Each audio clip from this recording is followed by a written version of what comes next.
Hello and welcome to the Mega Blood Moon podcast. This week we're going to the heart of America and we're getting post-apocalyptic. Get ready to take a journey through time and space to the end of this outline. The rules are simple, and there's only 4 of them. Your script must be 70 to 90 pages long. The minute you type the end, your draft is done. Number 2. Your budget is whatever you have in your pockets, so write accordingly. Number 3, don't take it too seriously. You only get 1 draft. And number 4, the moon must explode at some point during the movie. Welcome to the big stupid party. Hey! Oh! Yeah. It is a party this week. Because we're playing games. It's a party. Yeah. What, we're playing We're games? your pals. And the prize is your life. Of course, that was Ben Floss, studio founder of Mega Blood Moon. With us today are Zach Heinz and me, and the unknown Italian. You know, I've noticed that you've been everybody says my name during the episode, but I think me not saying it is... I'm holding the power. Yes, it's your mask. It's your dark sunglasses. You're at the airport exactly. with your hand on the fuse box and every air traffic controller is telling you to stop. Yeah. There's some unknown Italian at the controls. There's a Heart devious sunglasses unknown at night Italian holding my fuse box at the airport hostage. I know Geddy Lee's plane is landing tonight.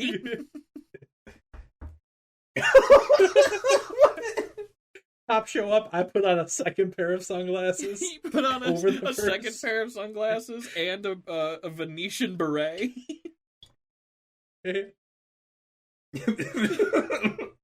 Where could he have gone? You dragging one of those Venetian boats just across the tarp?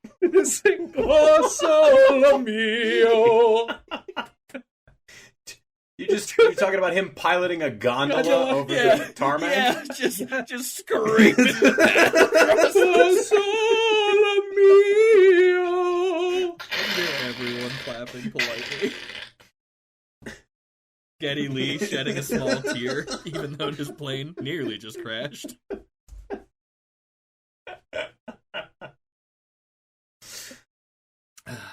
Well, we couldn't find that one Italian. There was this other Italian, but we weren't too sure. But we didn't know. Just Joe Manganiello on a private jet. What the fuck? Giovanni What are we talking Ribisi about, gets off guys? his plane and is immediately Oh, arrested. you're funny. Yeah. Immediately taken to jail. They just target all Italians. Except for Martin Scorsese, they just look at him and you're a little too well known. Nobody knows what Francis Ford Coppola looks like, though, so we took him and replaced him with a dummy. No one knows what Francis Ford Coppola looks like, so we went to Party City and got one of those fake skeletons.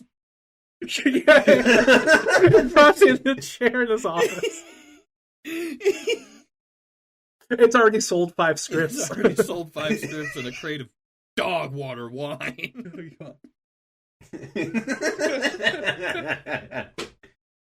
Oh yeah, that is his least contribution to the world, I'd say. That wine's garbage. Oh man. No, he doesn't own it anymore. They sold it off, which is even funnier. Yeah, no, I figured he doesn't own it anymore. Now it's just wine formerly made by Francis Ford Coppola. Wine designed by Coppola. Yeah. What's the flavor? It has a hint of cherry blossoms as well as an undertone of multiple unreleased cuts of Apocalypse Now. Yeah. This one tastes like depression and isolation. Oh, that's the Sofia Coppola blend.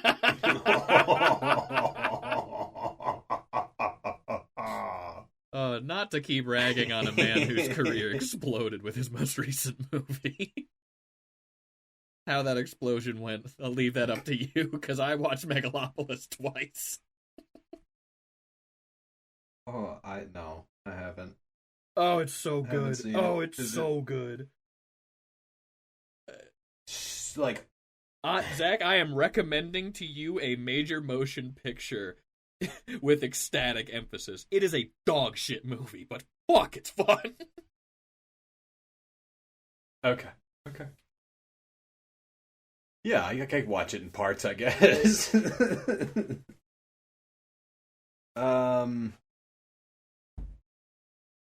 That sounds very familiar. Shit, Zach, we may have to. I don't know if I've seen it. We may have to inundate you with one of the most important filmmakers of the 20th century. I want to say, is that the no?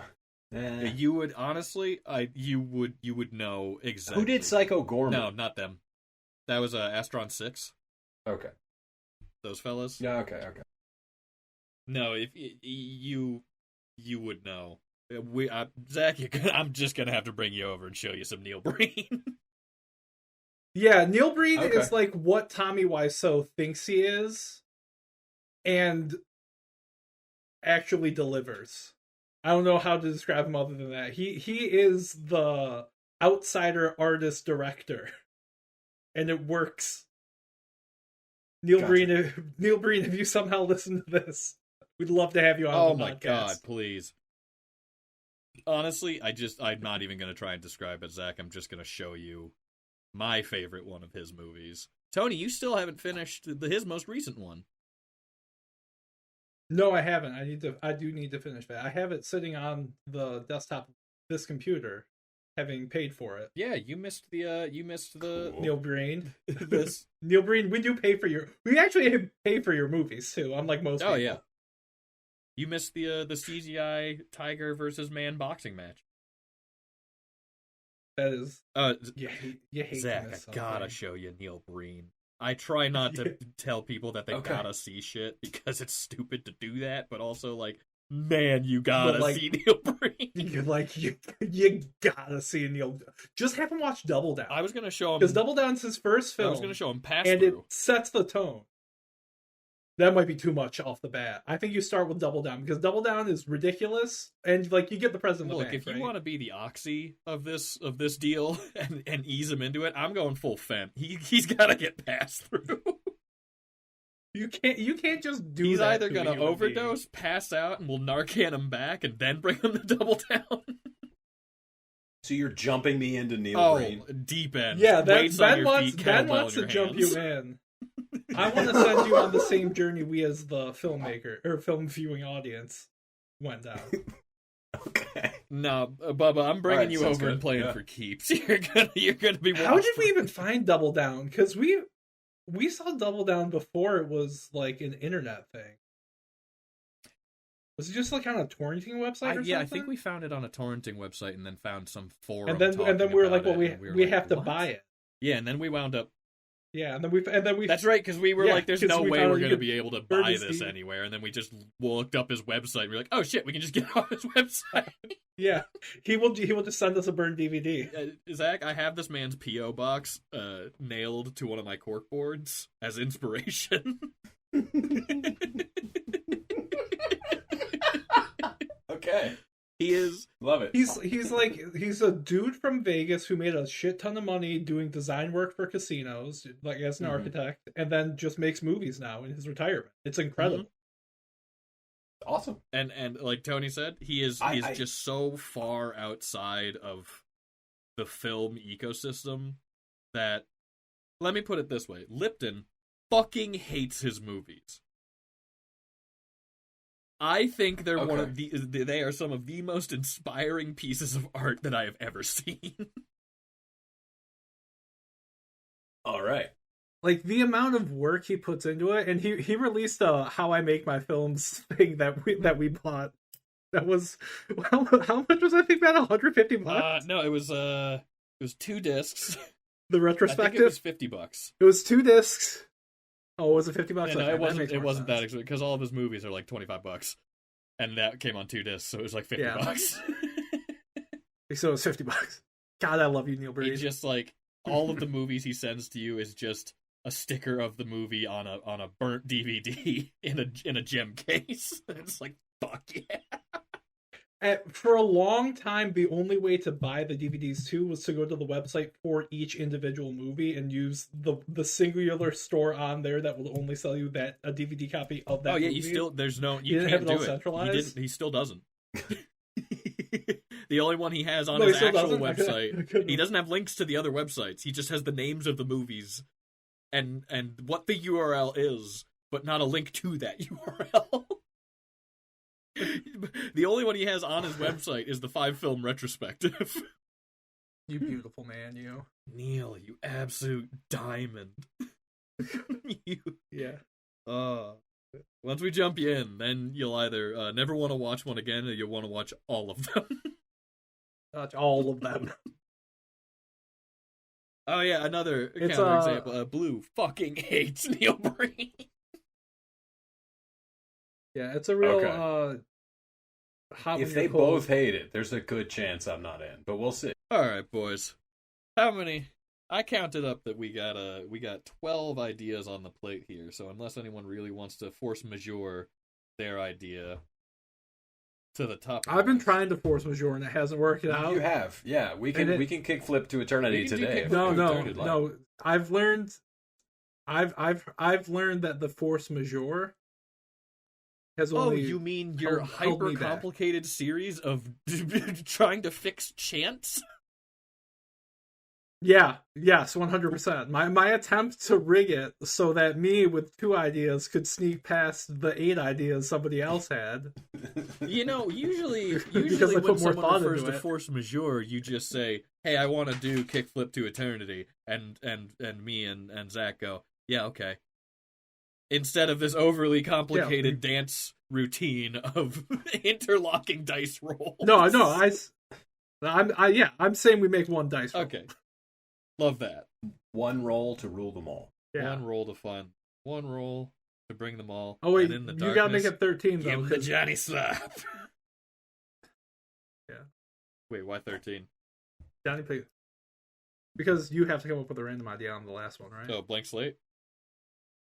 Yeah, blank slate. Tabula rasa. I'm totally. That's one in the 12. I It believe. isn't. Oh, is it? All right.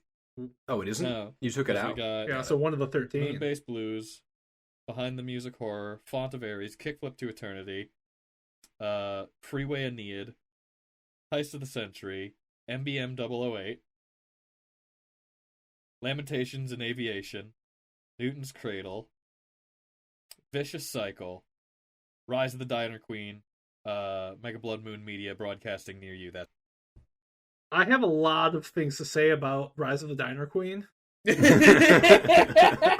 For the record, good I lord, think- do I have a I lot of think things. this So week- if we hit, Look, we have such a big backlog. I say we can just nix Tabula Rasa this go around. okay, Because I feel like we have That's plenty fine, of that's stuff. If fine. we don't come up with more ideas, doubt that'll happen. If we don't come up with more ideas before the next time, then Tabula What? Rasa just fits Oh. in. I have like 1,000 things written down on scraps of paper, scrawling. All the ones that I have Notes- ideas notes for, for I'm more. currently in the middle of writing, so they're never going to be on here. Yeah, you're more proactive. What do you want from me? You're better than me. at writing. You get it out quicker. I mean, I'm totally fine with just being He does get Tabula it out quick. Rasa. That's a pretty fun, yeah. Roll the damn Okay. dice. Number 2. Rise of the Diner Queen, baby! All right. I got a lot I'm of things glad to you say have so about much to Rise say. of the Diner Queen. First off, is she the queen of all diners across all time and space, a specific diner, or all of the diners in a state or a country? Or is there a different country called Diner Stand that she is the queen of? Well, Heinz, you wrote this one. You the wrote this idea one down. was- Yeah, you take over. Yeah. Okay, yeah, the idea here is that it would be one diner queen, and she would be the queen of one diner initially. But because of the lack of services post-apocalyptic, she would eventually start to take over other diners. So we're talking about the foundation of a diner dynasty. Ooh. Yes. A dynasty. Man, Yes. Mega Blood Moon, Rise of the Diner Queen, the foundation of diner dynasties. I think we could go for that many titles. Diners and diners, drive-ins, and dynasties. Fuck! Yeah, I was. Yes. Yeah. Yeah. We got to get a cameo from Guy Fieri on this one. It's Fiat. And then just one shot of Anthony Bourdain's headstone. It's for the sequel. It's Downfall. That's the sequel. That's Anthony Bourdain headstone, and then a hand comes out. Oh. He's looking for that chef who made him that bad souffle that last night. His hand comes out and he's holding a edge. shrimp scampi.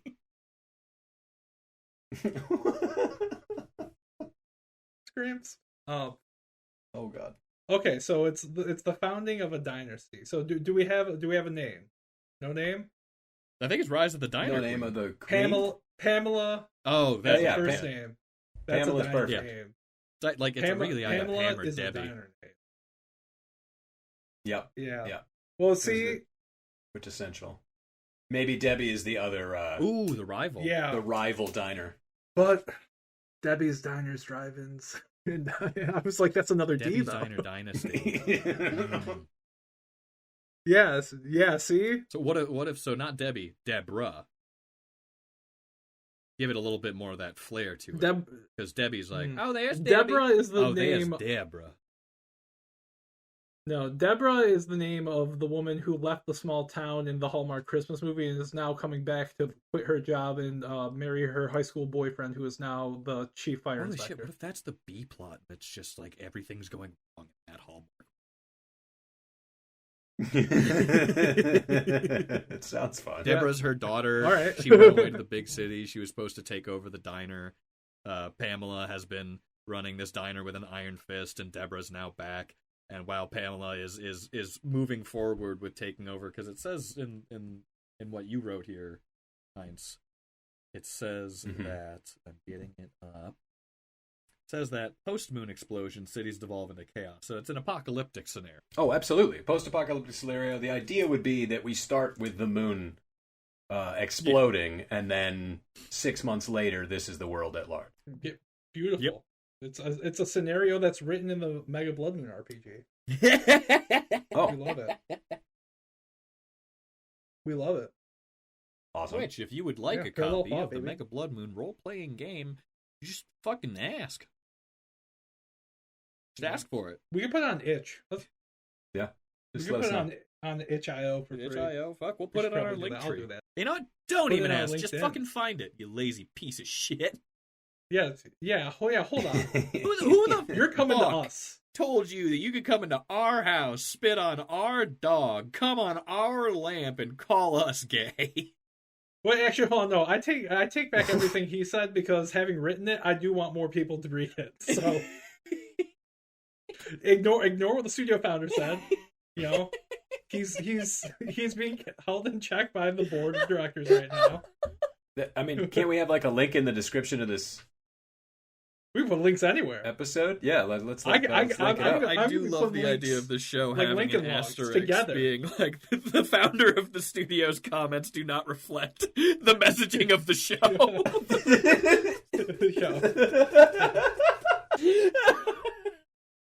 Ben, you've become American Apparel. I mean, just America right now. No. The founder of the studio will say things that do not reflect the opinions of the show. I'll add a little addendum in the outro. Any views expressed by members of the cast of this show do not reflect on the views held by Mega Blood Moon Liability Corporation. The views expressed by the founder of Mega Blood Moon LLC do not reflect the opinions of Mega Blood Moon LLC. Yeah, exactly. They're solely representative of their own opinions.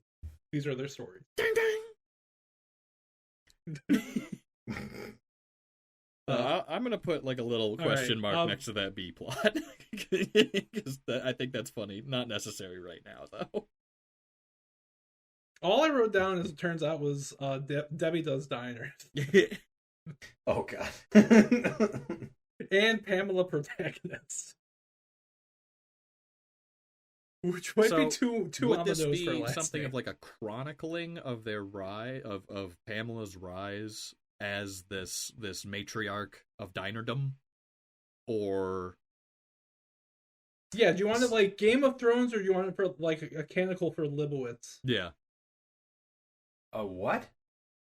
Oh, you've never What read was a the second canonical for Libowitz is a like classic science fiction post-apocalyptic society building epic. It's a really good book. Okay, I'll check it out. I guess the point I'm getting to is no, at not what that. point does she start serving people? Oh, I should have said Book of Eli because they stole half the plot of Canonical for Leibowitz. Gotcha. Okay. Yeah. It was like half the road and half of that. Yeah, more or less. Yeah.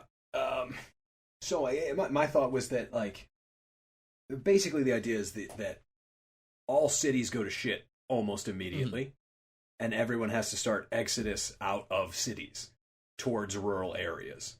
So like the diner on the side of the highway is kind of the only central meeting location that is safe. That's the idea. So it's basically a truck stop diner, and my thought was hold on. I got you on the setting. Setting. Do you know anything about the Lincoln Highway? The Lincoln Highway? No. Yeah, so the Lincoln Highway was the first transcontinental highway in the United States. It still exists today, and it is littered with roadside diners like that. And so, I mean, it's still in use in operation, but it's not the major thoroughfare it was because they never expanded it. So it's like a old school highway, but it has like hundreds of diners lining it all along the route like that. That sounds interesting. Yeah, that'd be a good way for her to pilfer supplies. I mean, either from pilfer other diners. supplies or just like the bedrock for your Exodus setting is to have that diner be on that kind of yeah, stretch. because it goes through a lot more towns that were big in the early 1900s, right? That are not big today. So it's through rural small town America, more or less. Yeah. So you were that's the setting. That's the idea. You were saying more about the story though. Just the idea. My thought was that this was more of a literally like the rise of. So Pamela starts as a waitress. The owner is killed. She basically is the only one here, other than like the cooking staff and whatnot. And they basically begin living in the restaurant until people start coming up asking for help, asking for food, that kind of thing. And then she starts helping out, and it's more of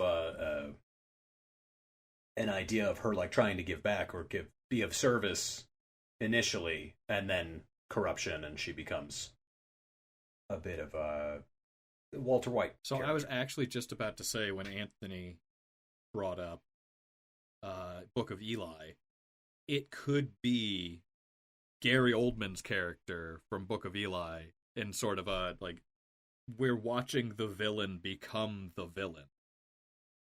Because we never see how the Water Baron becomes the Water Baron. We just... I love the idea of it starting out with her being like, oh, we can help all these people. Oh, I accidentally made a fiefdom. Ooh, I'm getting a lot of power from this fiefdom. Oh, I'm not letting go of that power. Oh, a drifter's come in to challenge my power. Just kind of do like a role reversal where the drifter becomes the antagonist, trying to foster resentment against them. Yeah. I mean, essentially... Like, at its core, my idea for this is like an origin story of Bartertown. That's really Okay, because in my head, okay, because in my head I immediately went to Mad Max, and I was like, because like, how did she like convince Master Blaster to work for her? Yeah, exactly. All that. I mean, that's basically the idea. Yeah. All right. Now, ladies. Yeah. Break this thing down in a second. Do you need some sugar, Tony? I am your neighbor. not literally though. You have to book a transcontinental flight for that shit. Ladies, please stop doing that with the Polaroids. It's not good for them. It's really not. The chemicals get redistributed. It doesn't look good. In your back pocket, honestly, the best place to put it. Oh yeah, you guys actually know things about that. We went over this earlier.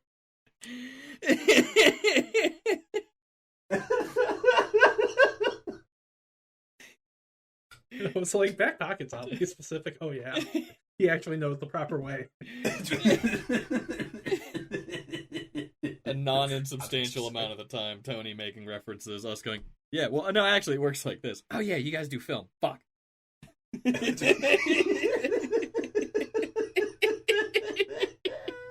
I have a very good understanding on how films were made up to the year like 1986. Past that, once digital effects got in, I got nothing. So you can tell when my dad went to Hampshire because it was before 86. And that's where I learned everything about filmmaking I know. The wildest part is that the curriculum hasn't changed since then. Yeah, that sounds about right.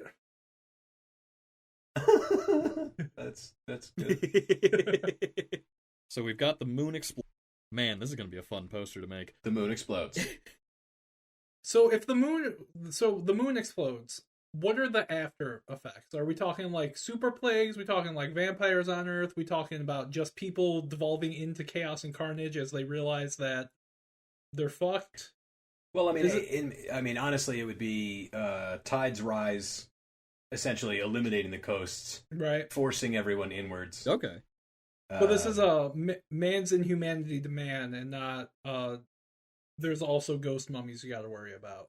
No. There doesn't have to be any. Yeah, no zombies, no nothing like that. It's just people trying to survive. All right. You sound disappointed. I mean, that was the idea. Tony, you sound disappointed. What? No, I just thought of. Did you want magic? What? No. I just thought of the idea of ghost mummies, and I was like, ghost mummies. I was gonna pitch. I mean, I like the idea of ghost mummies. I was gonna pitch like just a necromancer. I don't know if he's any good at it, but like just they find him.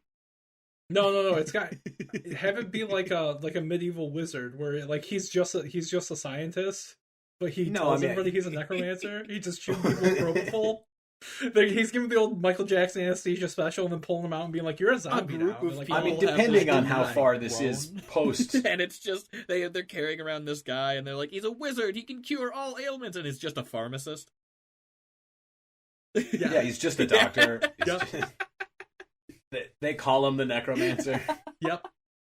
He's just a dude with smelling salts. That's it. He raised my boy from the dead. Put Vapo Rub on him. I was just sleeping. I went to Penn State Med. I went to University of Phoenix Med.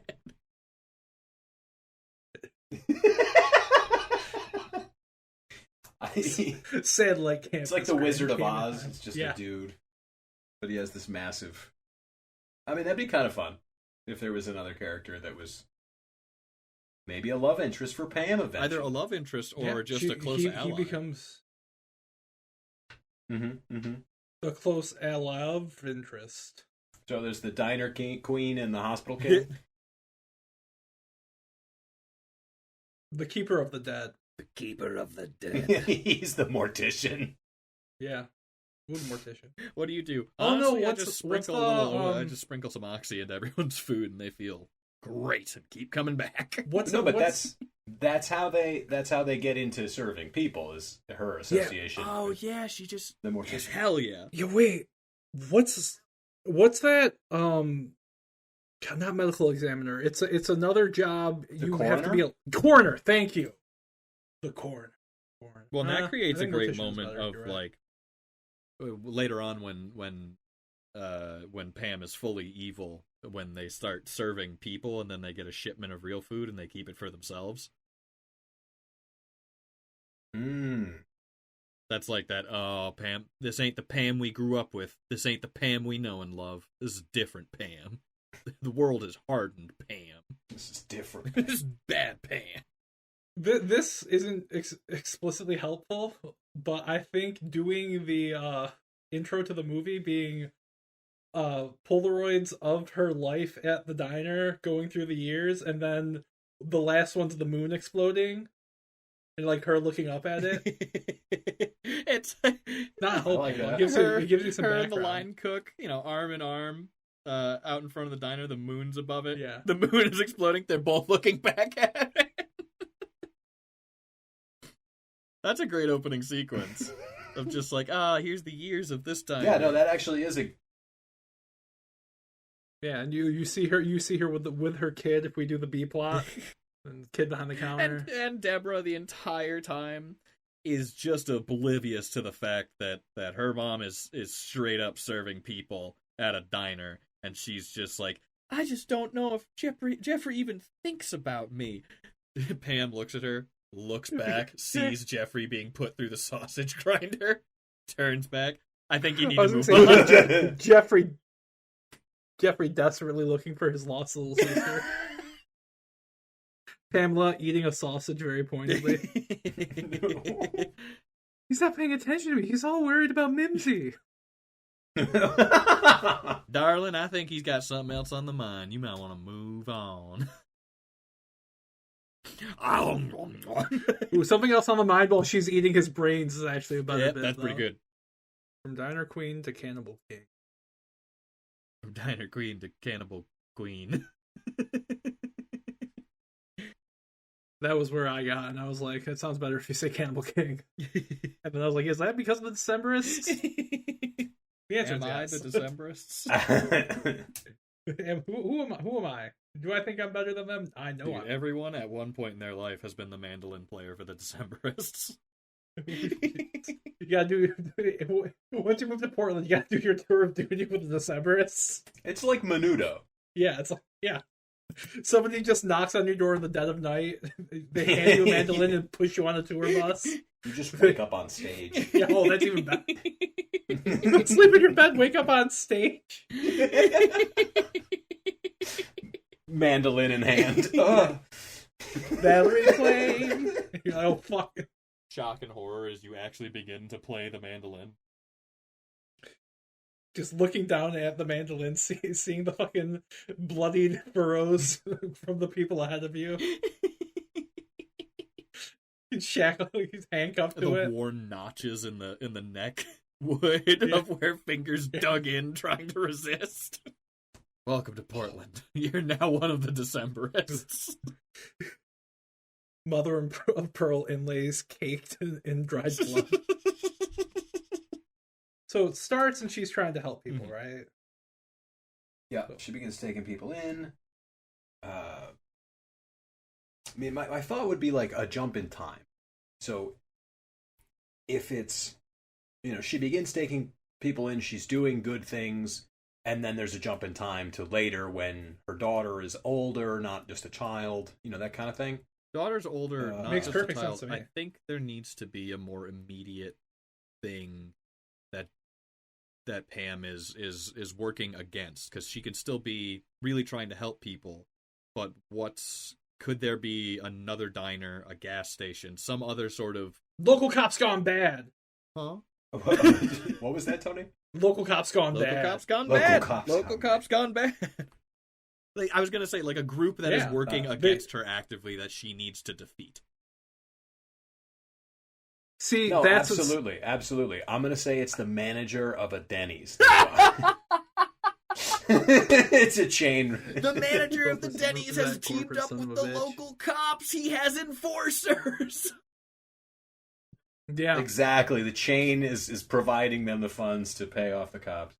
Yeah, they're providing the grand slams to grease the wheels of fascism. Yeah, it's just yes, it's just the grand slams and grand slam witches.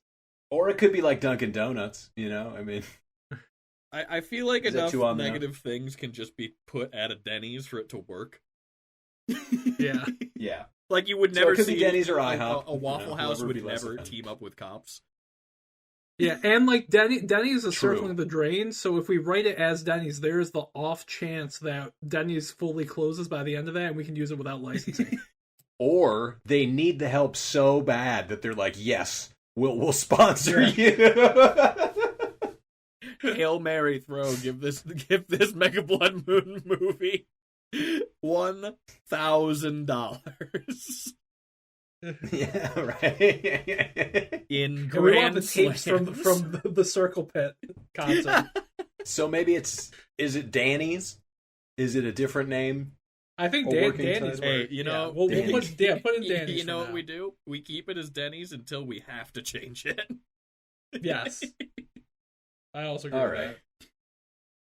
You know what's easy to do on the fly? Turn that E into an A. That's true, yeah. I mean, you do the paint outs anyway, so... Don't. You fucker. So then, no, I'm not done with you, you little piece of shit. Making these little flippant jokes of yours, having a little fun laugh all to yourself. You think you're so fucking smart, don't you? Real brave saying shit like that when I know your address, you piece of shit. I mean, I'm just speaking from a point of like... Yeah, I know don't where if you're I could speaking do from that a point easily, of. But I know you could. Yeah, it'll probably be me. No matter who makes this, you've agreed to do post. Look, unless we can find another post guy, it's gonna be me. Ben, you gotta It's unionize. gonna be me. Dude, the Mega Blood Moonion? Moonion? The Moonion. I'm sorry, you want to talk to our president? Unfortunately, he's at the moon base. Sorry, so. he's at the local Charter Moonion of meeting. Virgin Galactic flight. Chapter 666. On the moon. Zach, I hate you. I know. I'm sorry. I love you. Good. You fucking better. So Denny's until we have to change it. Until it needs to be changed. Okay, so Pam appeals to the humanity of the cops to overthrow the diner or the Denny's. Well, I think she tries to. And that's when she gets the first thrill of power. Or either she tries to, No, she no, gets no, the no. first kick. Local Hell's Angels. Ooh.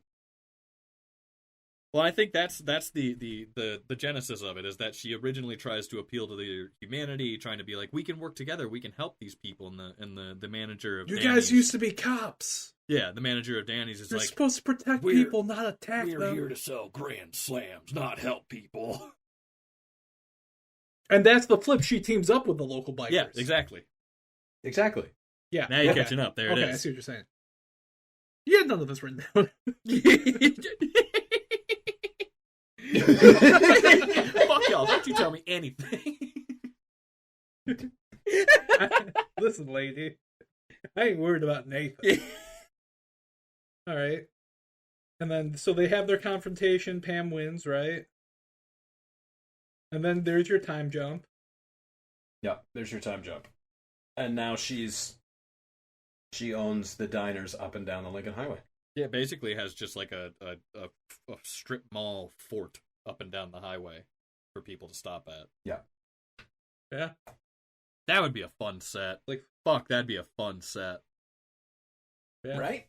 Make it double walled like the Romans against the Well, Gauls. let's keep the budget low. Oh, Ben, you already said that you were going to do the post. I will drive to fucking New York and beat the fuck out of you. I will throw myself through your window, gash myself open, and bleed out in your kitchen. Purely out of spite.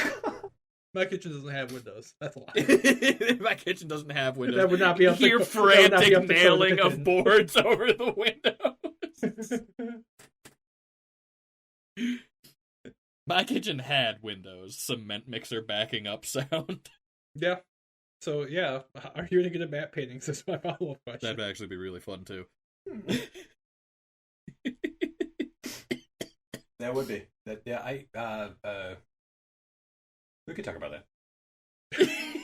Can we have a John Henry contest between you and AI to find out who makes the better matte painting? Between me and AI? And either of you. I'm gonna say AI probably wins on my account, but I was gonna. I got never it know. mixed up in my mind, and I thought you said Mark Henry, and I was like, that would be interesting. Oh. I didn't know Mark Henry could do matte paintings.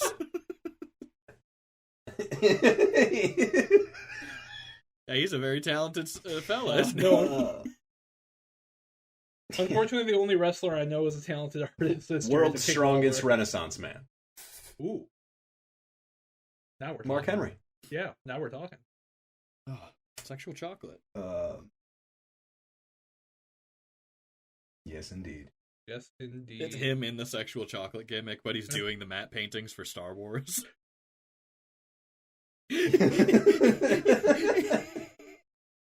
Backstage at the Olympics. Hold on, I gotta finish this. These TIE fighters aren't quite right. He's just on one of those like window washer things doing the side of a building. Murals. He's out here doing full murals in between sides. He's on the window washer thing, but there's just one rope, and whenever he needs to move, he just yanks himself up a couple floors and keeps going. Yeah.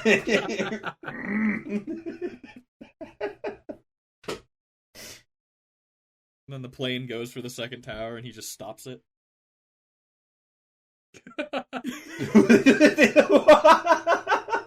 He's suddenly King Kong. Mark Henry being on that Marcus Aurelius train before anybody else is baller. Just saying, 9/11 wouldn't have happened if Mark Henry was the window washer.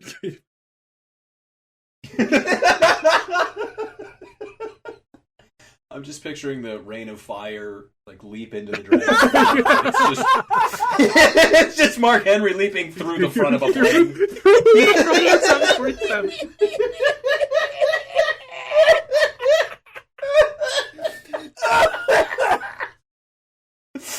Oh. Unfortunately, I don't think that's in the budget. I wish it was. Ben's got this. I'll kill you with a hammer. Yep. I'll make sure I won't do it when you're asleep. I'll make sure you're awake. Make sure you are lucid. Oh, I got it. All right. So her daughter's sick later on in life, right? So once we do the jump ahead, she's desperately looking for medical supplies for her daughter. That's why she runs into the mortician. Because he's a former doctor. Or at least and Dr. he realizes adjacent. that they could team up. Well, that could be the thing. Yeah. He could bill himself as a doctor, and then it'd be revealed that he's a mortician rather than an actual He's just doctor. a mortician, yeah. Yeah, there you go. Well, yeah, I think he's called the mortician. But I think he, does small medical stuff because he has a little bit of training. People but he's Tylenol. Just straight. He has a was a stethoscope. mortician. Yeah, he has a stethoscope.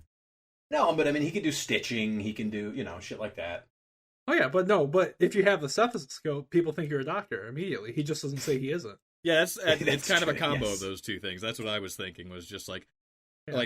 okay, maybe Deborah He's just isn't got sick. that Maybe big reflective thing on his on a band on his head. Yeah, the light. Yeah, it's like maybe it's instead of just being a mirror, sick, right? Is that a light? Deborah is wounded. She's got like a big cut, and he stitches her up really well. And they're like, "Oh, you must be a good doctor." And he's like, "Well, you learn a lot working on cadavers, you know." I believe it's a light. I thought it was just a mirror to I bounce said that, light and into now it. I'm wondering. That also makes sense. Also, for the patient to look and see what gross thing is happening. Right? Yeah, it would seem like that would be. You just look down one day and you're like, Weird. "Whoa, that's more leeches than I thought he'd have." No, Yeah, it's called a head mirror. Yeah, it's a head mirror. Yeah. Yeah. Are you looking at the The Wikipedia weird sketch? Yes, I am. Yeah. I was about to say this Wikipedia sketch is wild. Yeah, it's very. There's looks like a shoulder-mounted laser, like a predator or something, and then it beams into someone's face and then back into the eye. Man, that's weird looking. Honestly, when you said light, I was like, Predator, no, though. it'd have to be like a mirror or something, unless it was like one of those miners' helmets that used the water and the crumbled stuff that just shook up, and then the beam of flame came out. Oh yeah, the salt beams or whatever Yeah. they use sodium. Which would be metal as hell to see a doctor use. It would. It certainly would. We can all agree, yes, it would be metal as hell. Metal. The board of directors can agree that would be metal as hell. Motion passes and carries. Passes, carries, Contestes. rushes, touchdown. Enough about Geddy Lee. He'll land one of these days. Reaches out to the mortician. Yeah. Gets daughter stitched up. Stitched Gets up, daughter cured. stitched up. Mortician's like, and they get to talking. He's like, "Oh, you need meat? You're running out of fresh meat for your diners?" Yeah, he's like, I've just got. There's no refrigeration. I have no way to keep all these bodies here. Yeah. Maybe the idea is that he's going to use her walk-in. Yeah. As a pitch. that's how it could start. Is that he uses the walk-in as storage, but also as an impromptu clinic, because there isn't much else in the way of things to have that in, and he also wants to help people. So now we get this kind of confluence of best intentions paving the road to hell, as it were. Exactly. Yeah, it's a Sweeney Todd kind of thing. I'm glad somebody else said it, because I was just like, when do they Sweeney Todd? When All that was do going we through my Sweeney head Todd? was, when do Sweeney Todd? When do Sweeney Todd? What is a Mega Blood Moon more than 8 different movies mushed together in a blender? That's everything. Luckily for us, Yeah, I mean, originality's dead. We all know this. their originality never existed. I mean, it's a concept in itself, I suppose. Yeah, I guess you're right. Damn, you got me spoke there. I gotta back out of this one. You guys got this locked down?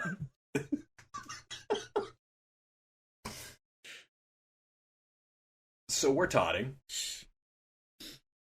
So are we still gonna try and have Deborah have her lunatic Hallmark movie, or are we gonna start?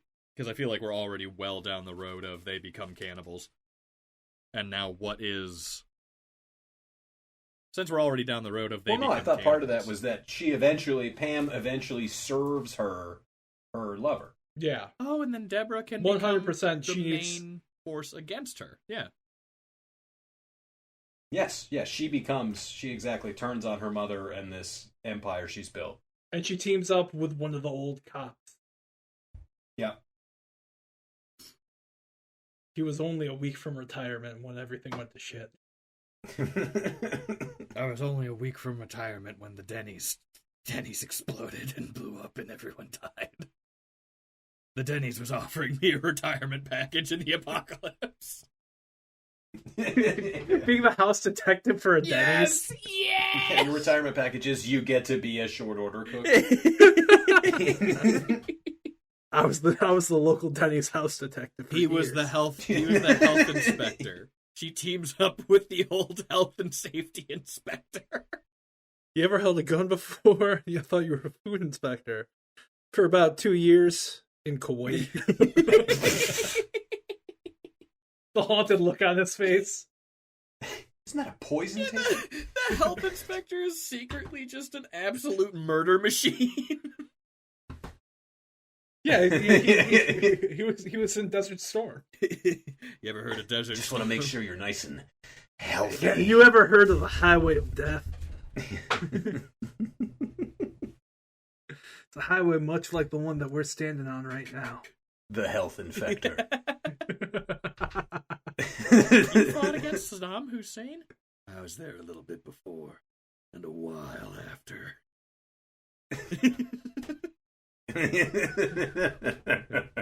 So I guess yes. To answer your question, yes. So Deborah teams up with We're the good health and tonight. safety inspector.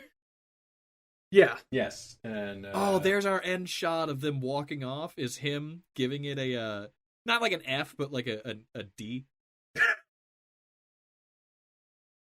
He gives him a C for cannibalism. C for cannibals. Cannibalism. That's still a passing grade though. Oh shit. That's still a passing grade. It's already on the window.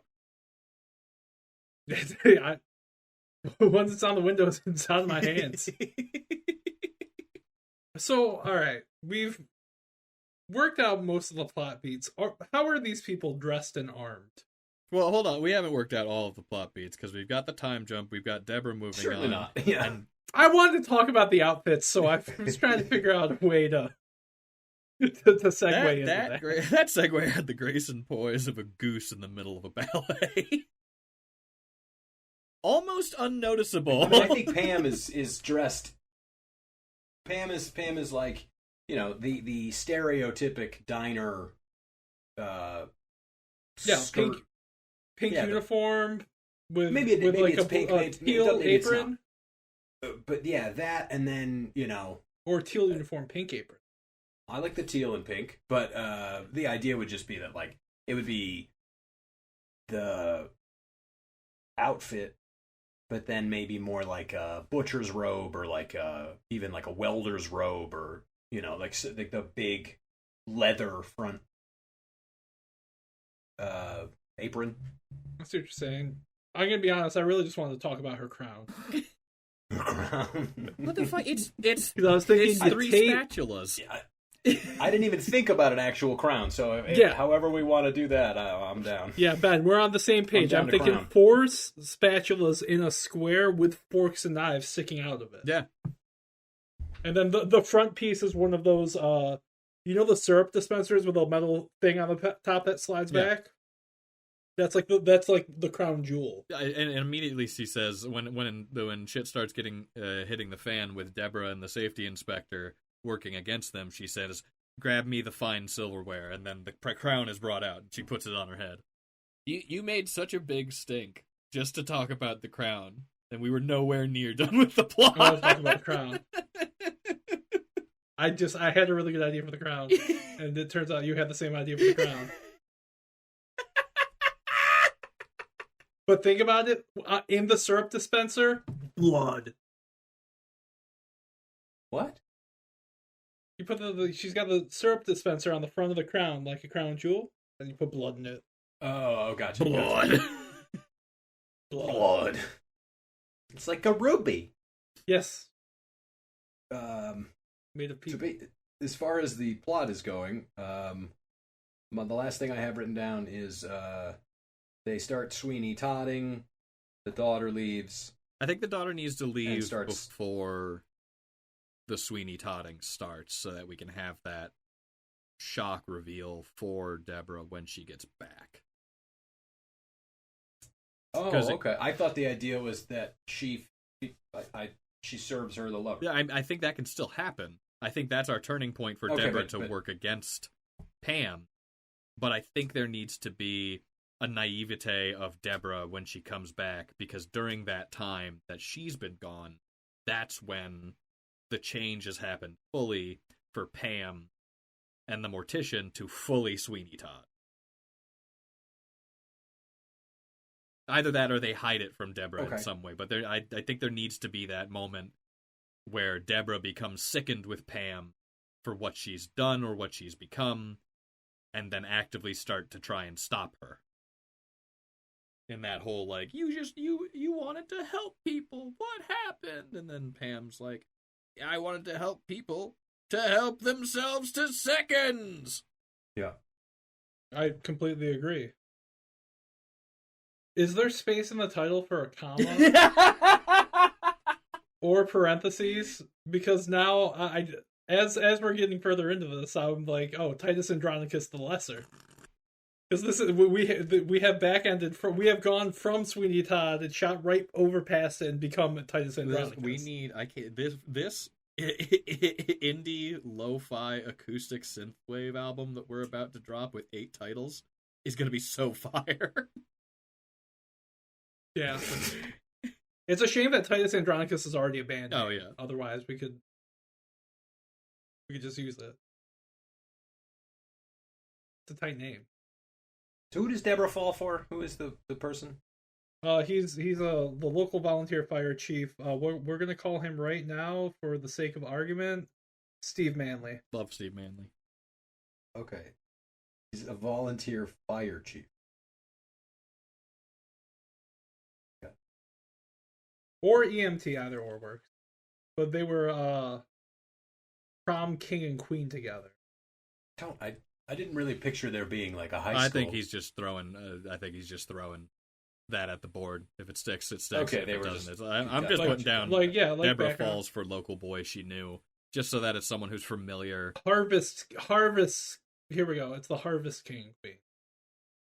I don't know if it needs to be a high school thing. It could just Harvest be a local festivals? boy. That's like, Yeah, I don't know if she needs to be a queen before she takes over from her like mother. childhood friend she If falls that happened. for. It could like someone who was I around. just thought it'd be a good Yeah. bit for,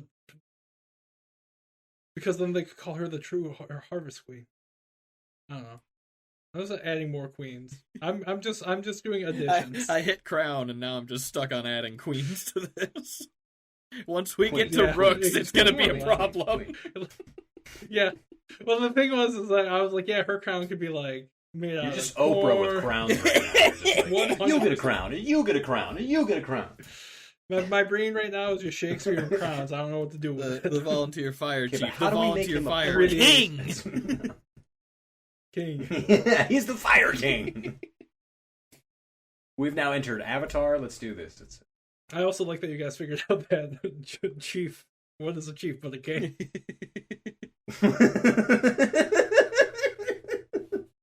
Zach, here's what you do. I Tony's forgot gonna how throw out much a a fan lot you are of of the things Royals. that are on theme for what we've talked about.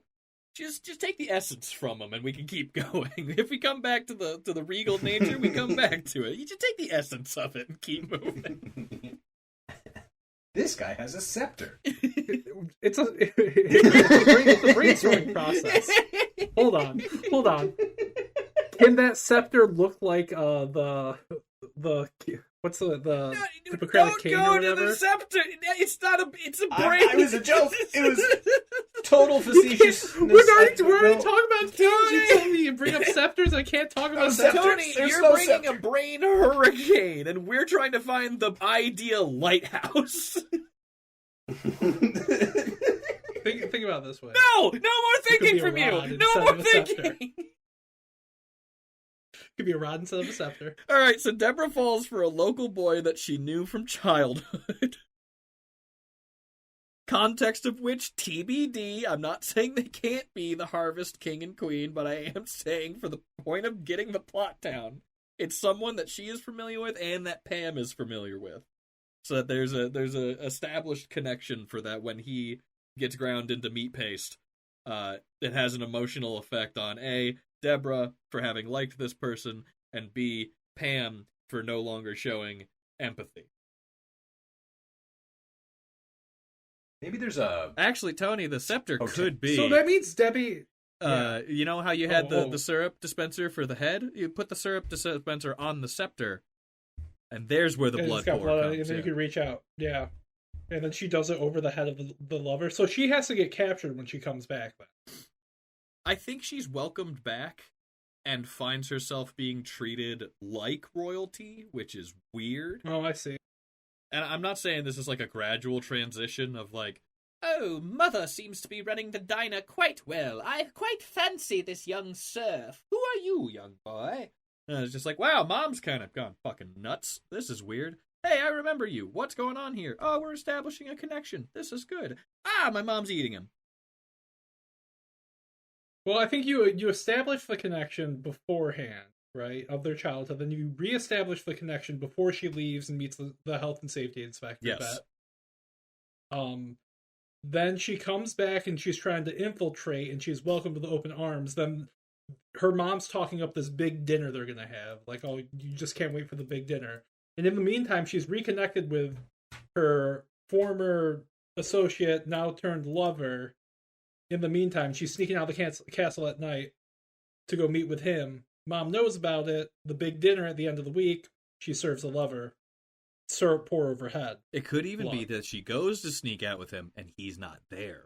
And she feels jilted, Yeah. goes back, boom, he's being served for dinner. Yeah. There you go. Right. Maybe Pam is trying to, in a royal way, marry her off to someone else. Ooh, she's making a bargain with a different dynasty. The Yes. Baron of Waffle House. Yeah, go. It's a peace Yeah, this is treaty. exactly where you go full regal. Yeah, she's trying to marry her off to The someone Count else. of CVS has sent a representative. The Duke of The Warden of Walgreens. That's the Warden of Walgreens. Yeah, you were right. It's If probably, you want- maybe it's the hardware store. I don't know. It's just The despot at Home Depot. yes, exactly. Well, you know, darling, he has all of the things we need to keep maintenance going, and, well, you wouldn't want this place to fall into disrepair, would you? I think this marriage would be beneficial. They say he's enlightened, but it's just because he has all of those LEDs. Yeah, he's just really tan. He thinks he's really tan when he really just has a tanning bed full of LEDs. Yep. Yeah. He's I've been constantly using this wearing red board light therapy. shorts. How do you like my tan?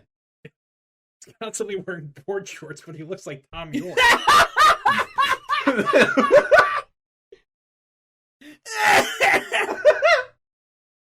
Hello, tell me, how do you like my sun-kissed skin?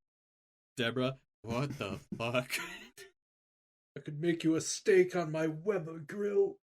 I have thousands. Yeah, we go from, like, oh, here's how a good person turns Mad Max, and here's someone who hasn't turned Mad Max dealing with that. This is a fun little two-parter. Okay, yeah, so hold on. So then we have those people. That's why they're having the big dinner then, right? Yeah. Because she's marrying. Yeah. Yes, because she's marrying, presented and with the she lover's wanted to head sneak there. out and meet the person, and then they're serving him. And that's when she's like, Yeah. oh, fuck, we're cannibals now, I guess. Yeah. Hold on. So it's like her cotillion. Yes. Okay. Yeah, that makes sense to me if I just write down Titus Cotillion. It's like a speed run of I'll Mad Max understand. 1 through Fury Road. Yeah. Yeah, We're gonna be doing a that's the lot of hope. montage That was work the on this hope. one. Yeah, there's gonna be it's gonna be a lot of connected vignettes until a certain point, and then it will be flowing as normal. But I also think that's fucking awesome. And you know, if you wanted to make it simpler, you just have it told from like a young Deborah narration of like, that's when the first restaurant war started. Or I guess it's that's when the first restaurant war started. I've been wondering where the accent was coming from, but I didn't We want to say kept anything going about regal. I'm just going to use the name Henry for the love interest. Oh, because Henry! Oh, you like King Henry Henry. more than Steve Manley? I think Henry's a much better Henry name is a than much Steve better Manley. name than For Steve going with Manley. Yeah. This is a King Henry joke. Yeah, but yeah. Yeah. No, I got you. I Yeah. agree immediately. I think it's a much better name for the story. Sorry, I forgot his name was Steve Manley. No, that's perfectly fine. It was a temp name anyway. I had parentheses temp written next to it. Oh, and the mortician has become her like vizier. Yeah. Yeah. Well, 100%. He's constantly dosing her with ether. Ether and Grand Vizier and head chef. Because he knows how to prep a body. My garçon de cuisine. That's what Henry would be, right? The cuisine would be Henry. Yeah. Yeah. Yes. Delicious. Delicious Henry. Delectable. Succulent. Succulent Henry. Just So everybody. is this like a all these cotillion, or is this more like an engagement party? Is our mad... Yeah, well, no, it's a cotillion. So it's her introduction, basically, more or less, to be like, bring all of your available young like suitors from your family line, and they're going to meet my daughter. Yeah. It's like Right. a coming out party. It's like a quinceañera. No, I know what it is, but I Okay. mean, it just seems like it would be more of a specific, like, this is the announcement of an engagement. I mean, Nah. cotillions were always you more can of if you an want. excuse to bring different political like rivals or intrigue into the same area to then discuss business. Yeah. And their sons, so that they can marry them off to Yeah. whoever.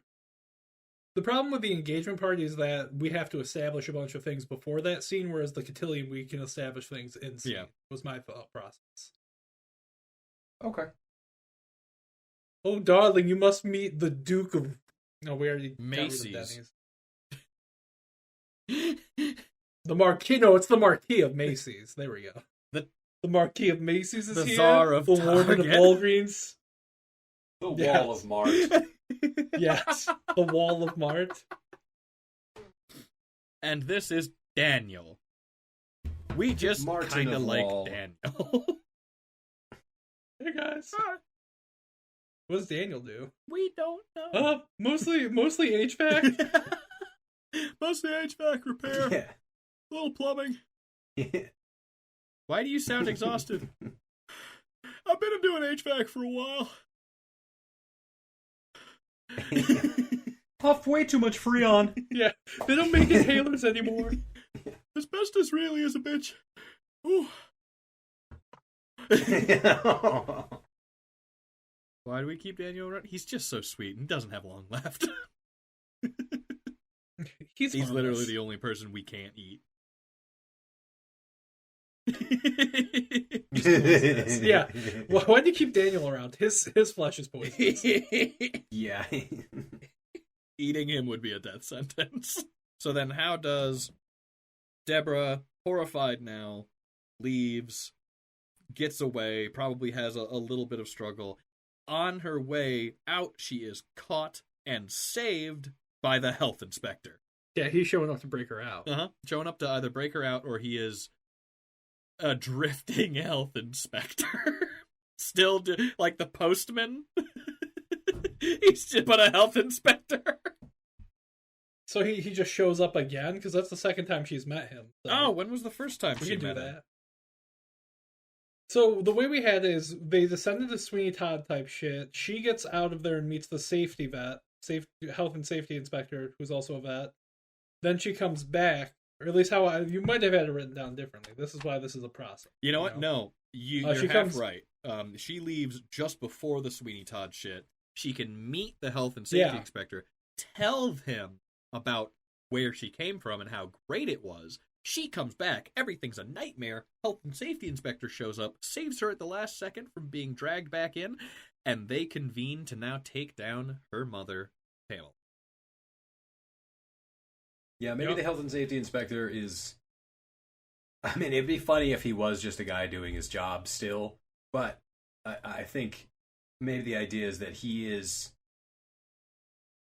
possibly the main antagonist of all the diner empires. Yes, like I see him more as humorously, I would love for him to just be, as a character, a health and safety inspector. I literally picture the health inspector from Bob's exactly. Burgers, but yeah. But yeah. I feel like to the restaurants, to the restaurants, he's Clint Eastwood from A Fistful of Dollars. Yeah, exactly. He's he'll blow up that Drogo to everyone else. He's whatever. Yeah. Yeah, he'll blow up But that I also bridge, think as long as he gets paid his gold. He's Clint Eastwood from The Good, the Bad, and the Ugly, from A Fistful of Dollars. But I do still want to. I think it'd be really funny if that's just how they see him, and he is still just a health and safety inspector, just doing his job. It turns out, like 3 towns over, it's completely normal.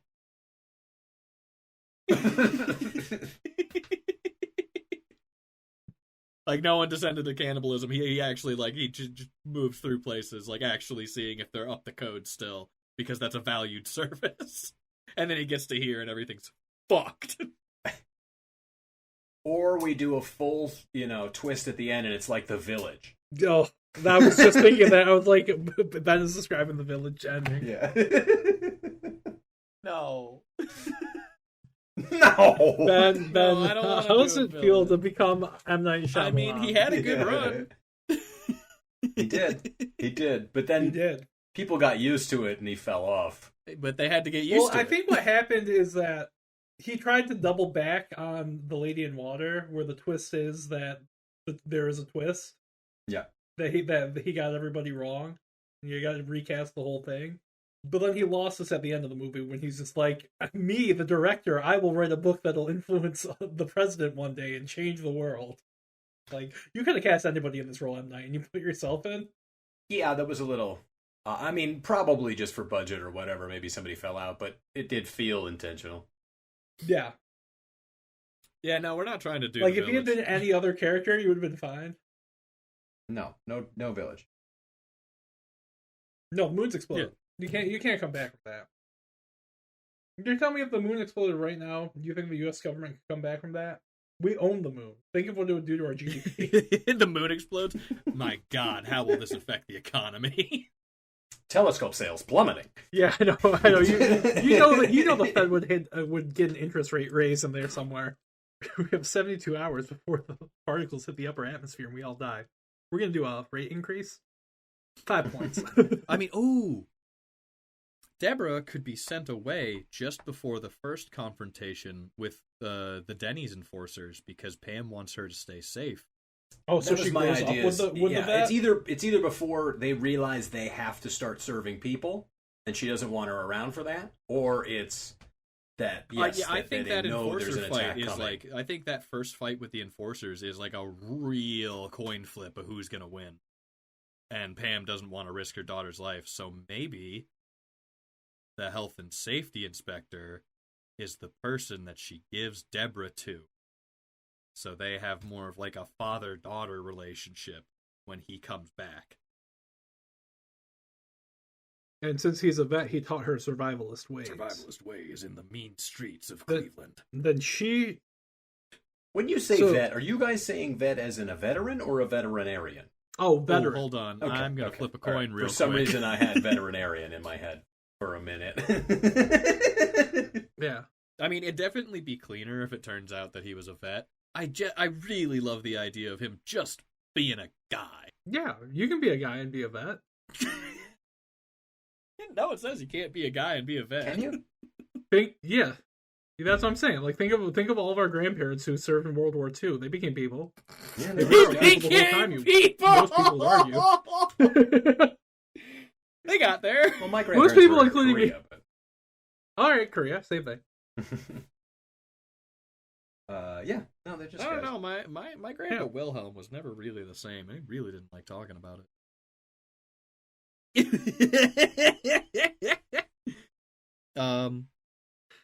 So, like, I think it works out a little cleaner to have the health and safety inspector, our Clint Eastwood character.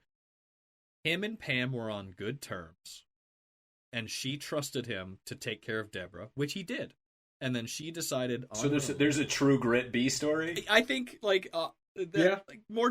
Grit B story, and then romance C- story. It's the romance is really just like highlights. Yeah, it really just exists to feed him, to the other people. Yeah, but it's a good bit. Yeah, so he is a would you call him a sacrificial lamb? We could call him Ian Lamb. Yeah, kind of. Ian Shepherd. Ooh, led like a lamb to the slaughter. And that could be her taunt to him. It's not often that you see a leopard. It's not often you see a leopard with sheep. In fact, incredibly rarely, I would say. Generally, there are no longer sheep if you have a leopard. I have never once heard, either written or spoken, a record of a leopard being with a flock of sheep. Yeah. I'm serving a man. Well, I was actually trying to clothing. Leopard in sheep's clothing. It's just as valid. Like, it's the exact same phrase. So, her and health and safety inspector team up. She's like, Pam's gone cuckoo bananas. She's Fruity Loops. And the health and safety inspector's like, I can go talk to her, don't worry. And Deborah's like, no, I don't think you can. She's eating people. And he's like, whoa, okay, yeah, no, not gonna do that. Yeah. And then she just tells everybody they're eating people? I think either is this a Soylent Green ending, or do we have her building a rebellion? I don't know if it's quite building a rebellion, and I don't think it's quite Soylent Green. I think at a certain point when you're eating people, it's hard not to figure out that you've been eating people. Like, Sweeney Todd was like, oh, we made meat pies. And I feel like at a certain point it'd be like, there's a lot of people disappearing, and I keep being able to get meat pies. I think I'm eating people. I think a level... There is also the idea of, like, diseases that are born from eating people. Yeah. Like they say prions. that's how Mad Cow happened. I mean, it could be a Uno reverse. It's mostly if you eat brains, though. I think is when you get prions disease. Well, brains or Typically anything involving the spine or like heavy portions of the nervous system. Oh yeah, genitals. Yeah. Man, I've been out here eating dicks on corners for years. Tell me I got mad cow disease, Doc. Not like that. Oh, okay. Tony, it's time to stop gobbling. But maybe instead of it being... Take that phallus out of my shut mouth. Maybe instead of it being like, oh, they're eating people, it's a situation where the people who have been eating it don't think there's another option. And then they go in and be like, look, they're not eating people. They're making you do this when you don't have to. Because I feel like I'd be more pissed off if I learned that I didn't have to be eating people. All right. So they got like a secret farm? Yeah, I mean, at this point, they're... With just like pigs on it? Either like pigs or like just, a small outside farm. Oh man, her convincing them by like herding all the animals from the farm into the town square. Ooh. Herding all the animals, and then there's like a couple of the pigs are dragging a cart behind them full of fresh produce. Mm-hmm. Pig cart. Pig cart. I love the idea. I want a pig cart now. I feel like a pig cart is something you would see in Willow. Is there a pig cart in Willow? Legally, you have to tell me if you're George Lucas and you put a pig cart in Willow. Zach, balls in your cart. A pig cart? Zach, balls in your pig cart. Yeah, are you secretly George Lucas, and did you put a pig cart in Willow? Inquiring minds dying to know. Yes. Yes, absolutely. Yeah. Oh, me. Yes. And I had fun doing it. And I had a blast the whole time. Informed that Pam is... Oh, what is the health inspector? He's informed that Pam is... Eating people. Going crazy? Gone crazy, serving people. Any number of the things we just talked about. Decadence, iniquity, and ruin. Any kind of stuff where if you walked into like a mom and pop diner and found out about, you'd be like, well, that letter grade's dropping pretty fast. Alright, then she shows up with farm thing, animals, that's the word. Farm animals, I think that's a really good point. Gets the people on her side, murders her mom? Murders her mom. I think there's then the inspector and her do while the townspeople are in uproar fighting with like the guards or whoever Pam has under her coterie. I think that's the point when they go on to confront her immediately and have some kind of... I think the health and safety inspector absolutely kills the mortician. I think he kills her. Well, I think the problem is now I'm just thinking of the end of Lethal Weapon 2 with her holding up all of her fucking previous A's and all that. It's like, I have all of my health and safety certifications and gunshot. They've just been revoked. I'm not going to argue with that. I'm just not going to argue with that. That's fantastic. That's electric. I'd buy that on anybody's shelf. If it was in a store near me, I'd pick up every copy. Yes, absolutely. That's hilarious. Because I think it'd be a good moment for, like, everything's falling around them. Pam is seeing her empire start to crumble, and the first, like, point of actual face-to-face resistance she gets is a safety inspector being like, you're getting a C.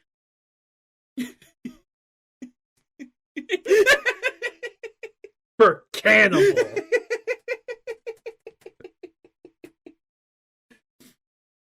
A P for people. He has to take out a firelight in his eyes. He's scribbling on it with marker really fast. He's got white out on a B, making it into a P. Darling, you should have said C for cannibal. That would have worked better. Why don't you just use C for cannibal? Fuck! And then he just throws the notebook at the mortician and he falls out the window. Yeah.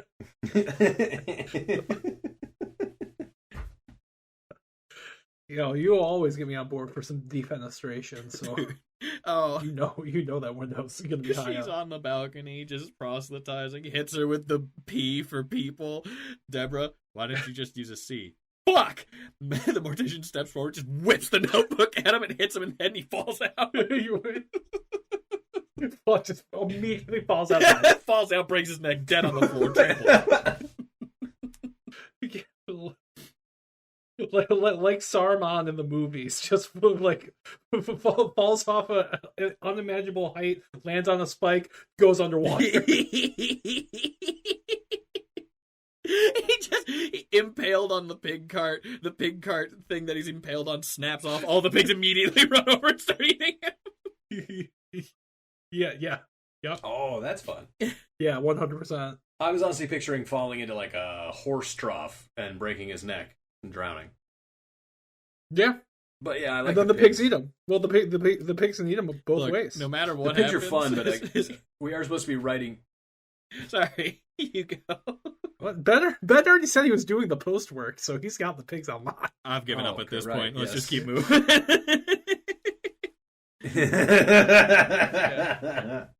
Yeah, horse trough neck break works better for a budget. Write that one down. We could shoot the pigs in a fun way. If parentheses if funded hog cart. The point being, he needs to have such an immediate and blunt death that just is shockingly fast. And, yes. Like if it was a Sam Raimi movie, it'd be 30 frames. And that's the whole death from start to finish. I just like the idea of him, you hear the clank on the side of the trough, and then you just see bubbles. Mm-hmm. Oh, yeah. No, it's a good visual. Yeah. That's what we're going with, unless there's money, in which case, unless we can get a whole cart full of pigs to eat them. Really just, to explain my vision of the shot, okay, we're inside, he throws the notebook, reverse of that, Morty gets hit with the notebook, he stumbles, tumbles over the window, and then it's just full on a rag doll full of, pig feed, just falls off, hits the cart, hits the ground, and then pigs just immediately go to him. You know what they say, be careful of a man who owns a pig farm. They do say that. Granted, I've only ever heard it said in a very specific movie, but they say it. I thought it was because he knows a lot more about pigs than I do, and I'm really self-conscious about my farm animal knowledge. Your knowledge of cloven-hoofed animals has been lacking for years, and I've told you this. Yeah. But I just don't want a pig farm, so I gotta be careful of them. Ungulates. So then, final confrontation with Pam. I don't know if it ends in a fight. The Morty death definitely helps with the climax, because that's just fucking fun. Yeah, no, that's the he. I have all my health and safety certifications, and gunshot they've just been revoked. People will come back. They'll always come back. I'm the only place in town. Plus, once I'm through with you, it doesn't matter. I have all my health and safety certifications. Bang! And then she also falls in the pigs immediately. Yes. Once again, parentheses, if budget pigs. It's just been really fun. I think her getting shot, honestly, her getting shot falling out the window and hitting the horse trough next to him, though very comedic, would be incredible. Yes. I'm just writing down double horse trough. Double horse trough. All right, and then our heroes walk out into a shining new day. There's a really good moment. There's all the chaos. They walk out into the shining new day, but there's a really great moment between the health and safety inspector and Deborah, where he's like, "Are you doing okay?" She's like, "I have some pretty conflicting emotions right now." You shot my mom. It has been a day. It has been a day. Do you want to go to Denny's? I think, do you want to go to Denny's as the final line, and then you have a drone shot going up from them away? Is actually pretty fantastic. Yep. Maybe Denny's has bought out all of the livestock, and that's why they had to go to people. And that way we link back to Denny's with a pig court? I don't think we need to link back to Yeah, I Denny's. don't know if we even need to justify it that much. It's just there's not as much regular food as there are people. People keep coming in. This is like a first stop for a lot of people. Doesn't really matter if a couple go missing. Yeah. People want to eat. People are willing to pay. Everyone is a drifter at this point. Cash or grass, nobody eats for free. Cash or grass, no one eats for free. A person with a bunch of lawn clippings. I don't really know what they're going to find value in this for, but okay. Or looks at it, immediately You thinks could of have the people pigs. like trading. You could have people trading like a finger for meat for the day. Ooh. Like they're giving part of themselves in order to be fed. I think you can get that's real grim. fucking grim with it. Yeah. I mean, that's the thing. The more cartoonishly grim we get with it, the more of an impact them immediately falling out the window, hitting the ground, and dying and being eaten by pigs is going to be funny. the double horse trough death. Yeah. Just like the mortician does that first, and everyone's like, "Oh fuck, that was fast." Does the Lethal Weapon 2 thing? Bang! Wham! Wham! Wham! Oh, that was just as fast. Oh, I guess we're done. And that makes sense too, because we got to fit this all into 90 pages. Oh, we don't have time for long drawn out fights. And like, you know, we have them getting up to her and him, you know, fun little fight scenes between Deborah and the cotillion that was happening. All the suitors come. Yep, give her and the health and safety inspector time to, you know, flex their muscles, have some fights, get their way up. That's their challenge, to get up. They get a little injured here and there. They're in worse for wear when they get up. Health and safety. So wait, they fight their way out of the cotillion? That's what we're saying? No. They fight the members of the cotillion at the end when they're going up to have their confrontation with the mortician and Pam. Just because, like, they make their plan, they make their Clint Eastwood plan where everyone's distracted and enraged, and then they go up to exact their full revenge, fight off a bunch of Deborah's former suitors from the other weird colonies of former trademark stores. They get up, they're pretty beat up. You know, Morty's like, ah! Throws the fucking book at him. Pigs. You'll never take me, I've got the ratings. Bah! Pigs. Walk off into the sunset.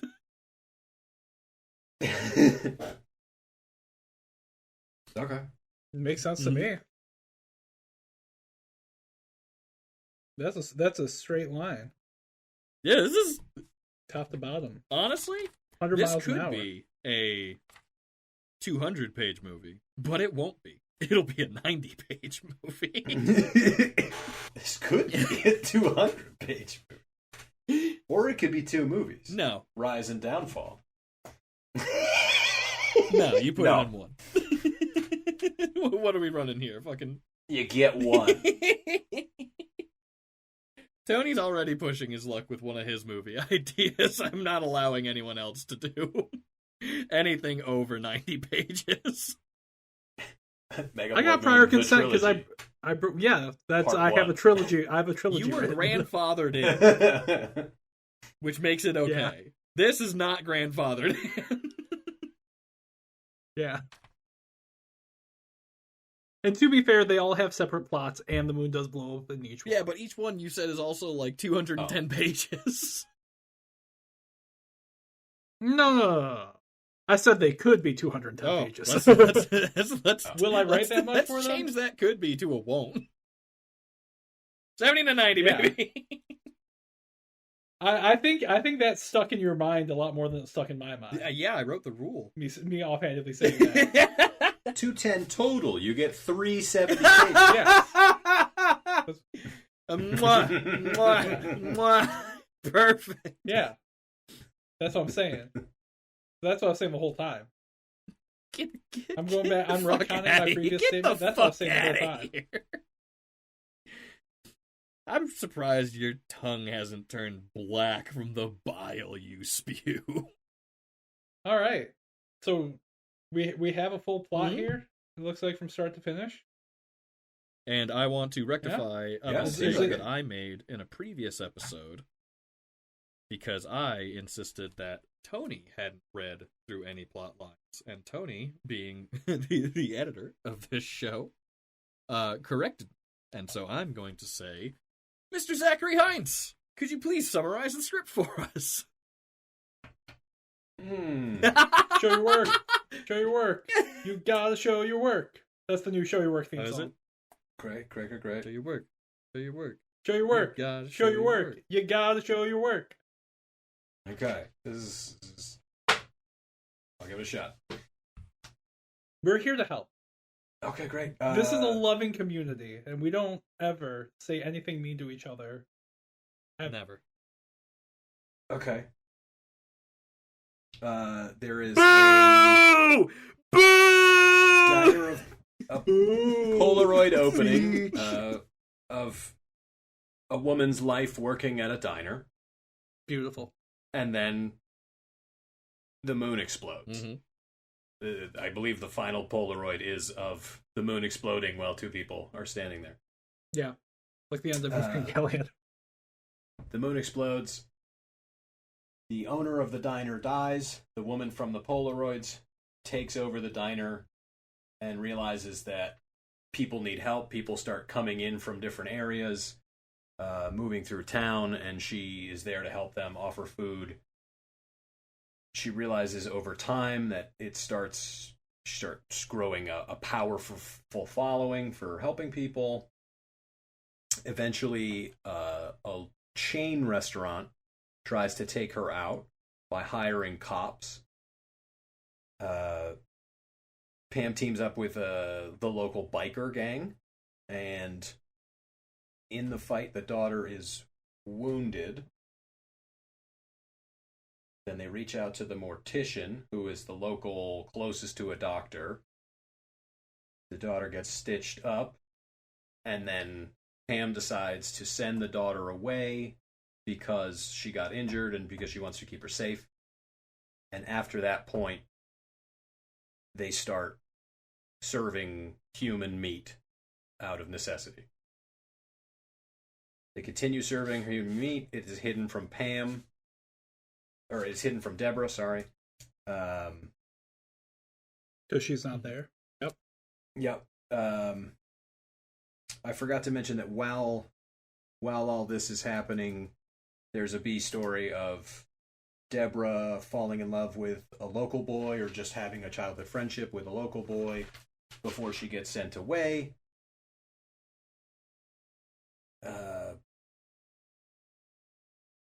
So Pam brings Deborah back now that she's older. I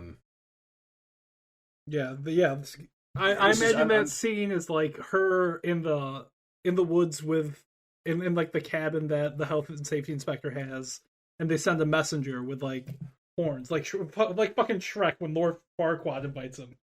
Right. So she's sent away with the health inspector. They're living there, and then she's sent for to come back, and she wants to see her childhood friend / possible love interest. Her mother is preparing her cotillion while she's maybe seeing this other person, and then the night before the cotillion, she decides to go see him one last time, or maybe to marry him. I'm not sure, but she sees that he's not there, feels jilted, goes back to the cotillion, and then realizes that Pam is serving her friend as dinner at the event. Deborah runs off with the health inspector again. Deborah runs off to escape the cotillion, runs into the health inspector, who saves her from whoever was trying to drag her back. Gotcha. Yeah, because he did some digging of his own and found out that it was a cotillion and not a welcome home party. Gotcha. Okay. Right.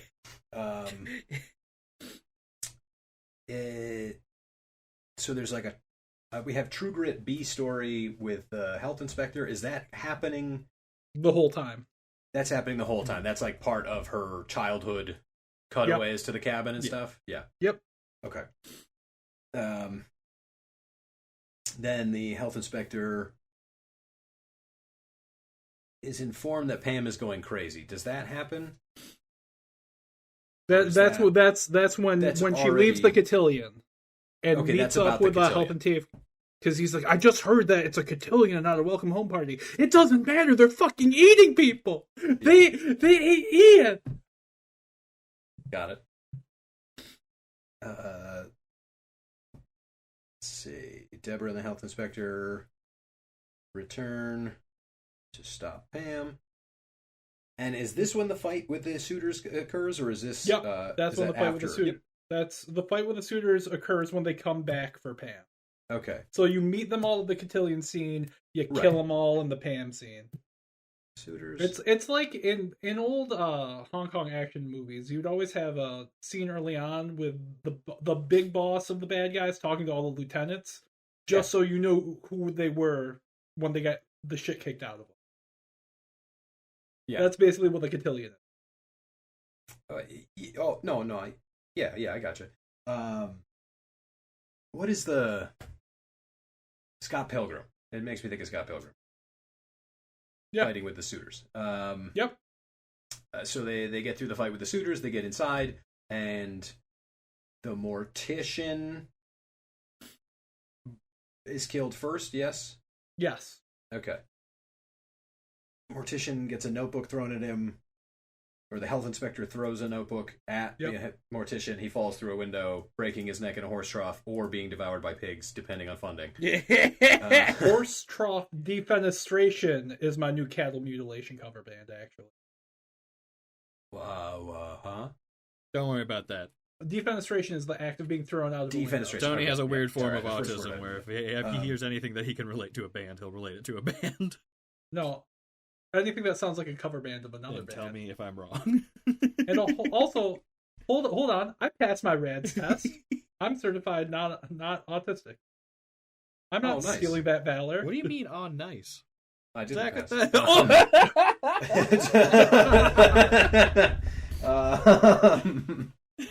So there's a double horse trough death after the health inspector makes some quippy one-liners about Pam's health score. Yep. She's shot in the stomach and falls through the same window into the same horse trough. Yep. Or devoured by the same pigs. Budget dependent. Budget permitting. Budget permitting. Yeah, and then the health inspector and Pam walk off into the sunset. That's pretty much what I have. Oh, Debbie, not Pam, but yeah. Sorry, Deborah. Damn it. Yeah, you're fine. And the only other note I have here is that at some point you see people trading their body parts for food. Yep. Yeah, that can be when you're showing her getting trained by this health and safety inspector in the woods. When you cut back to what's going on in the kingdom, and you show that shit. Yep. I want Pam to, when they come back, have an eye patch. Yeah. Okay. Yes, that's fine. Yeah. I feel like she starts off fine and then has an eye patch by the end. Oh, she could lose her eye during the Denny's debacle. Exactly. Yep. Yeah, no, nailed it. All sounds good to me. Fantastic work that you showed us. Yay! You showed your work. It wasn't... The most difficult part is just that it is spread so evenly over 3 pages. Oh yeah, no, we jump around a lot. I try to rewrite notes as we go to keep them in a line, but then we keep coming up with more stuff. Yep, that's exactly what kept happening to me. 2 pages that are just the same notes repeated with other notes in between them.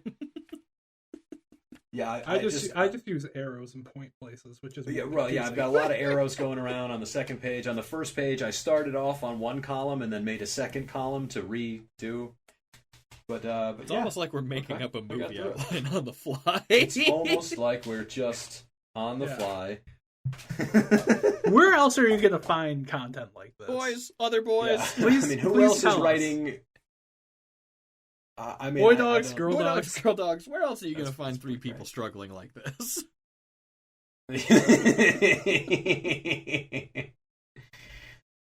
That was a good one. That was fun. That came together really well. Fantastic Zach, work I all hope I hope it lived up to the premise you initially thought of. I think it is very close to the premise I initially thought of. Fantastic.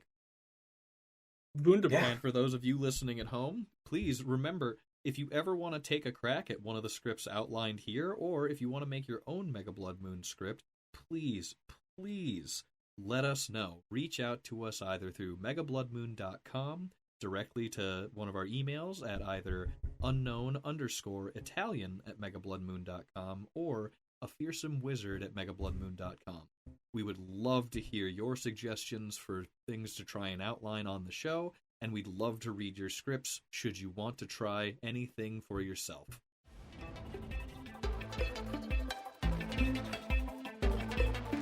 Thank you for listening to the Mega Blood Moon podcast. It's a big week for us. This is release week for our first film, Mega Blood Moon the Freelancer. It just hit Google Play and YouTube Movies and will be on Amazon soon. And for everything else, thank you. If you want to support the show, please review us on iTunes or wherever you get your podcasts. It helps way more than you know. If you have any comments or questions, you can go to megabloodmoon.com or email us at a fearsome wizard or unknown_Italian, both at megabloodmoon.com. We have a Twitter that honestly I don't think anybody uses, so I'm not going to bother to plug it. And then we have an Instagram, which is at Sanguine Moon Days. Now that's the one that you want to check out. You'll get the latest updates there. And remember, you are a human being, and human beings love entertainment. So why not just send us an email, or put a review somewhere, or get our logo tattooed on your arms. Nobody can stop you. You have free will. You are an individual, and individuals can do anything.